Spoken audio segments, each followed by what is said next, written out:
Good day guys, good morning, good afternoon, and good evening sa inyong lahat. Welcome to my channel. This is James Smith Uploads at your service. Today ay mag-unbox tayo ng power bank. Itong power bank na to ay merong kakaibang features ito.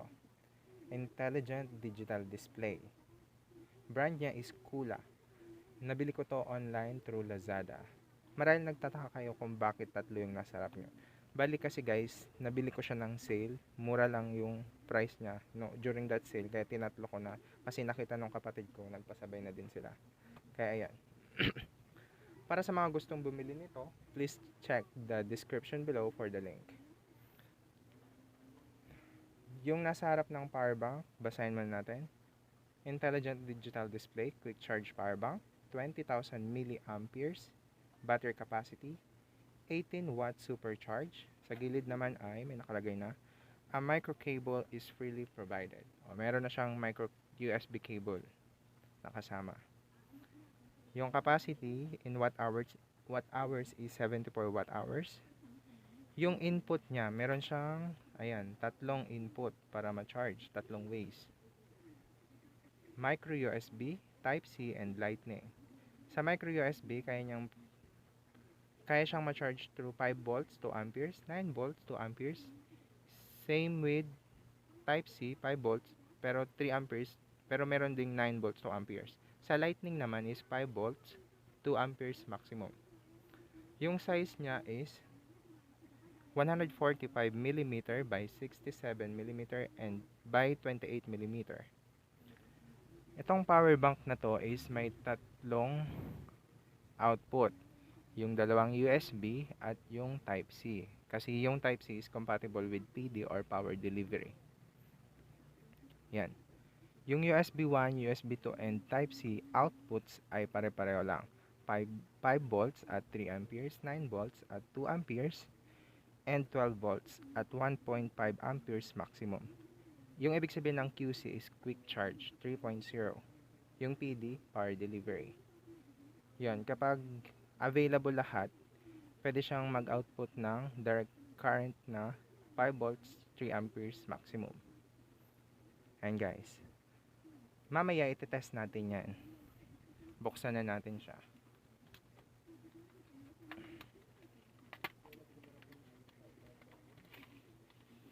Ayun.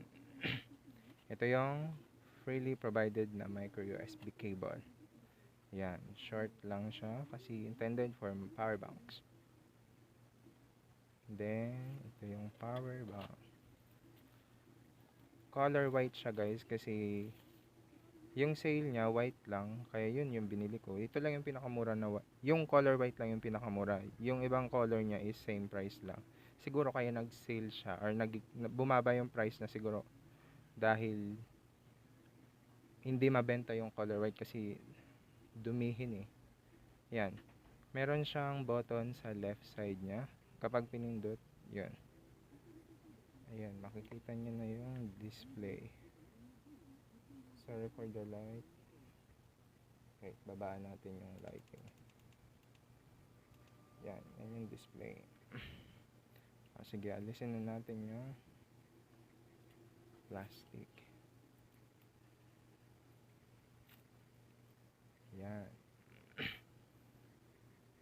Ito yung harap niya. Yan, Kuulaa.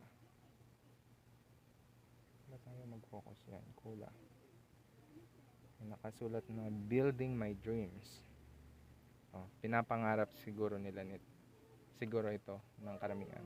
Kasi building my dreams daw. Tapos yan yung sa harap niya, yung mga ports. USB 1, Lightning, Type-C, USB 2. Yan yung tatlong may output. Yung the rest, input lang yan. Ito naman yung bottom niya. Yung likod. Yan. Kapag ginamit nyo to, malilito kayo kung alin yung harap. Ay, hindi naman pala kasi meron naman sulot yung harap niya, yung building my dreams. Yan. Basta nasa left side yung button, automatic nasa harap na yung digital display kapag nasa left side. Then, ito yung cable. Itetest natin yung cable kung gumagana. Meron ako ditong earbuds. Yan, itest natin. Kung sakaling may narinig kayong ingay guys, pasensya na. Nasa bahay kasi ako, maraming tao sa baba. Nasa taas ako. Yan. Charging naman. Yan. Ito yung earbuds ko. I-unbox ko din yung earbuds. I-upload ko. Antayin nyo na lang. Upload ko na lang. Yan. Gumagana naman yung cable nya. Then, i-test muna natin yung mga ports kung may lumalabas talagang power. Bali, kapag nilagay ko kasing ganito, baliktad, dapat ganito, kaya nakatalikod. Ito pala yung tester na ginagamit ko.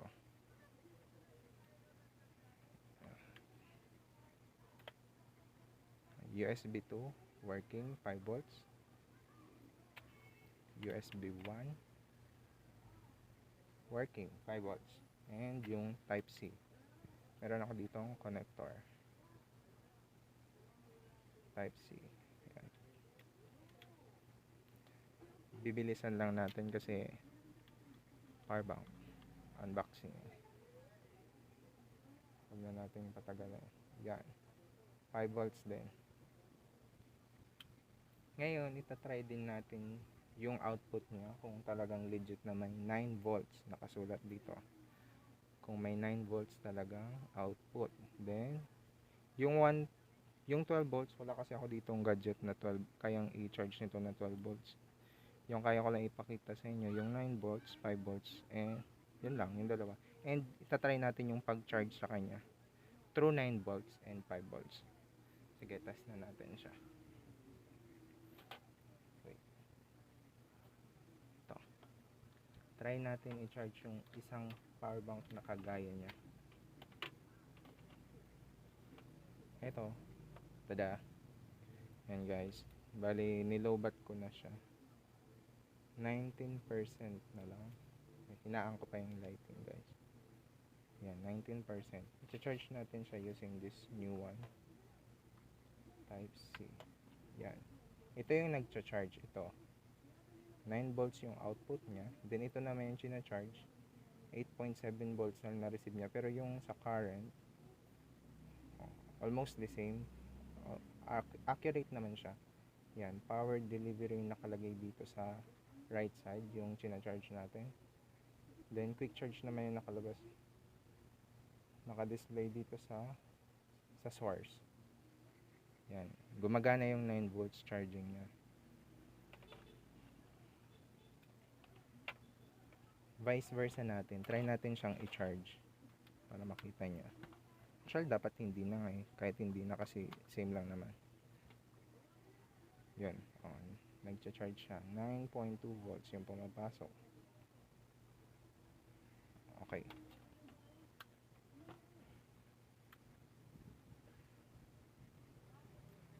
Try naman natin yung 5 volts output niya at 3 amperes. Meron ako ditong gadgets, ginawa ko lang DIY. This will pull, maybe mag-output siya ng, or mag-use siya ng current na 3 amps. Try natin. Ayun, ginawa ko lang to eh. Wala kasi akong device. Ayan, gumagana na sila na. 2 amperes lang. Dapat may kasabay eh. Ayan. Siguro, pag brown out, pwede ko to gamitin. Itong mga fan, nagbebenta din kasi ako. Bali guys, part-time ko din pala yung online selling. Itong tatlo, pwede ko din itong ibenta. Pero, sa kapatid ko lang nauna sila.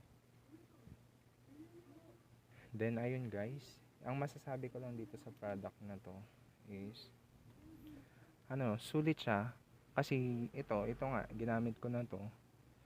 Legit yung quick charge niya, yung supercharge niya. Yung pag-recharge sa kanya, legit, mabilis siyang ma-full. And yung pag-charge niya naman ng mga device, legit din. Tapos itong nasa baba na display, pwede nyo din siyang gamitin as connector tester. Kapag nakita nyo medyo mababa yung number na lumalabas, maybe yung connector nyo yung sira. Kahit yung china-charge nyo low bat talaga, tapos yung current mababa lang yung lumalabas. nasa connector yung may sira niyan. Kasi dapat mataas yung dumadaloy na current doon sa connector. Kaya kung mababa, maybe sira or may diferensya na yung cable nyo. Tapos, dahil 20,000 yung capacity niya, tapos sa size niya, sulit na siya kasi di siya gaano kalakihan. Meron dyang 30,000 or 20,000 na ibang brand na medyo mas malaki sa kanya. Meron ako nun kasi wala, binili na eh. Then yung ano niya, yung casing, yung color niya kasi white, medyo dumihin pero nasa gagamit naman yun eh. Kung maingat kayo or lagyan niyo ng cover like tela or panyo, i-rubber niyo na lang or gawan niyo na lang ng DIY.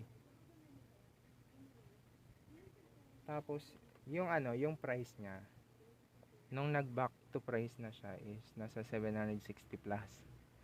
Nung nabili ko siya, tingnan nyo na lang sa description sa baba para at least mabigla kayo and mag-effort din naman kayo. Yan. Pwede ko din naman yung isa pamigay. Comment na lang kayo sa baba. Pero sorry guys for sa mga ibang nanonood kasi willing lang ako mamigay ng power bank dito sa lugar namin. By the way, taga Bicol ako, Naga City. Then yung kung sino man yung mga magko-comment sa baba, pipili ako ng mananalo. Naga City, malapit ako sa Villa Caceres. Yan. To connectors. Ay, by the way guys, nung pagbili ko nito, bumili na din ako nito, fan and LED lights. Kasi parang package na. One set. Di ba kapag nag-brown out, meron ka hindi ka na mainitan at hindi ka pa madidiliman. Yan. Oh, maliwanag yan. Ma-appreciate nyo lang yung ilaw niya kapag madilim. May ano kasi, may ring light kasi akong gamit. Ayan, maliwanag siya guys. Binebenta ko din to. Kasi online seller nga ako. Ito, 30 pesos yung benta ko. Then ito naman is 20. Or 3 for 50 pesos to 2 for 50 pesos. Itong fan, ito 3 for 50, 2 for 50. Connectors, nagbebenta din ako. And dyan lang guys. Kung bago ka lang sa channel ko, please don't forget to subscribe my channel. Then click the bell button below and select all para lagi kayong updated sa mga pinaggagawa ko or i-uploads ko. Thank you so much. Salamat and God bless.